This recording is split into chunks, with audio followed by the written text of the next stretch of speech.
everyone, welcome back to my channel. My name is Asha. If you are new here, welcome. If this is one of many videos that you've watched on my channel, thanks so much and welcome back. Today I'm going to be doing the booktube newbie challenge. Since I am fairly new to booktube, thought it would be a fun way to kind of introduce myself and have y'all get to know me a little bit better. So let's get started.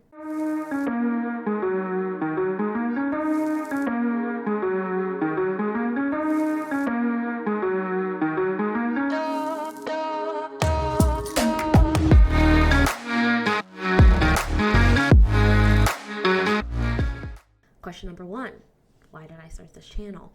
This was actually due to my husband, Travis. He is an avid YouTube watcher.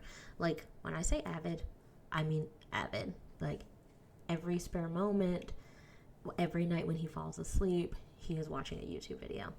And I got my start on Instagram doing reels, and he, suggested to me that maybe doing long form content on YouTube would be something that I could explore, especially as I started to grow on Instagram and build a community there, thinking about like, how do I kind of grow that community and reach new audiences. And for me, it's also just a really fun way to be creative. I love creating video, and originally I was like adamantly against doing long form content. I was like, short form content is my jam. It took me a long time to even think that I could do short form content, so I was like, long form, not for me. I'm not a long form content girly. But then I finally gave in, and it's been a few weeks and I'm absolutely loving it. Like, truly. It is such a fun time. I am really enjoying being creative in a different way, and I'm so happy to be here. All right, question number 2. What unique things can you bring to booktube? So, like I was saying, I love reels. Love reels. And I think coming from short form content kind of actually gives me an edge on long form content, because I think of every moment as something special. And I try to make it something special and vibrant and exciting whenever I put it together to create long form content. So each of the moments, like in a vlog, for instance, I think of as its own kind of little small video. So like, how can I get the music to match up with the video? How can I make sure that the audio levels are really legit, which I'm still working on, so give me some grace there. How do I make sure that, any text that I'm putting on the screen is adding to it?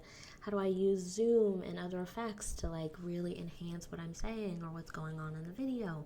So I think coming from short form is kind of fun thinking about long form content, because it makes each of those tiny moments special into kind of this like big, long, special video together. I also tend to focus on diverse reading. So after a pretty lackluster diverse reading year in 2023, I think of about the 45 books that I read, only 12 were featuring diverse characters or from diverse authors. And I wasn't happy with that, I really value diversity in my life, and it's something that I value in my mindset and at work and with my friends and just in everything that I do, and it wasn't showing up in my reading. So in 2024, I've committed to only reading diverse books this year. I'm really excited about it. It's going super well so far. I've found some really amazing authors and some really amazing books. And so I think bringing that diverse reading to YouTube also makes me unique and will kind of be a different lens through which people can look at things. And I really hope to be an advocate for folks who are looking to diversify their bookshelves. What am I most excited about? I think for this is getting to be creative in new ways. It's really got me thinking about how can I document my life in a way that is exciting for me, but also for the people watching the video. Like, how can I capture those small moments that seem mundane, but actually really are the things that make up our lives on a day-to-day basis? And how can I make that exciting? So that's been really fun and kind of a bit of a challenge, but it's something that I'm excited to continue to do. And I'm excited to get to know the world through the people who watch my videos.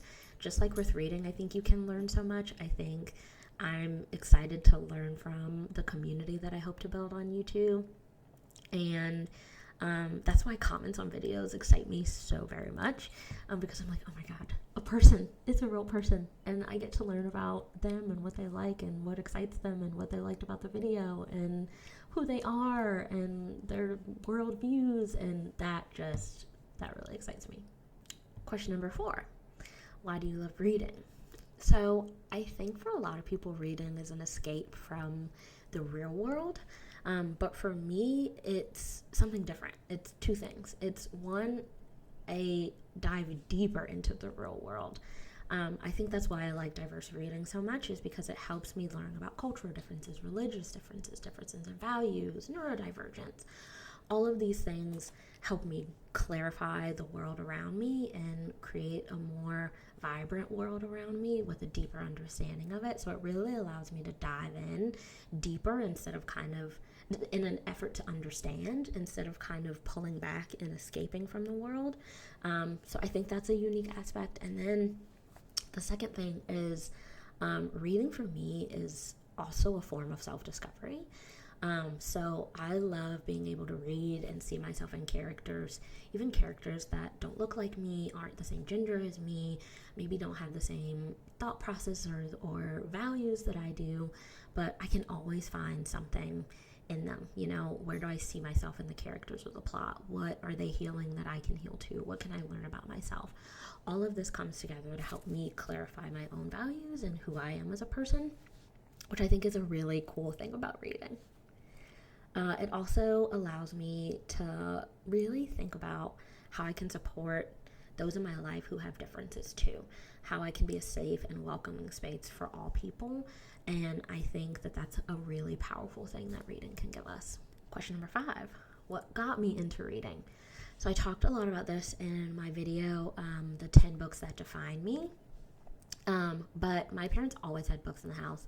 We were always reading together, individually, as a family, and I also was really lucky enough to have a lot of teachers who really made reading fun for me at an early age. But I also think I was just drawn to reading as a kid.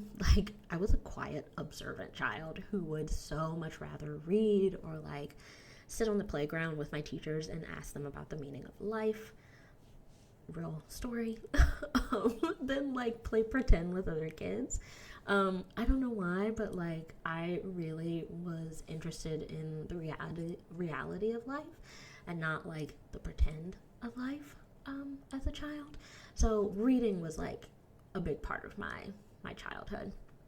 But I think it was like my aunt Charmaine, I call her auntie, who really got me into reading. She first introduced me to a series that shall no longer be named because its author is a problematic transphobic person. I think you know who I'm talking about.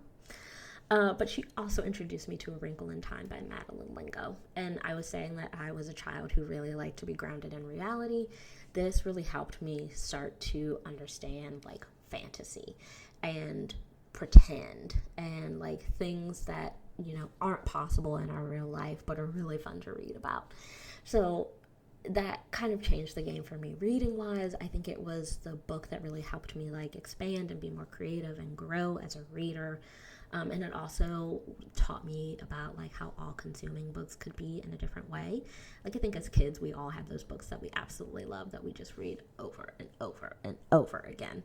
But this was the first book that just kind of like changed the game for me in a really big way. Question number 6, what challenges do I think I'm going to face? So I think my biggest challenge is going to be actually not overdoing it. I already have 2 videos a week planned through the end of May. It is April 9th. So I just have all these ideas spilling out of me, and I have a tendency to throw myself like fully into every new thing that I do.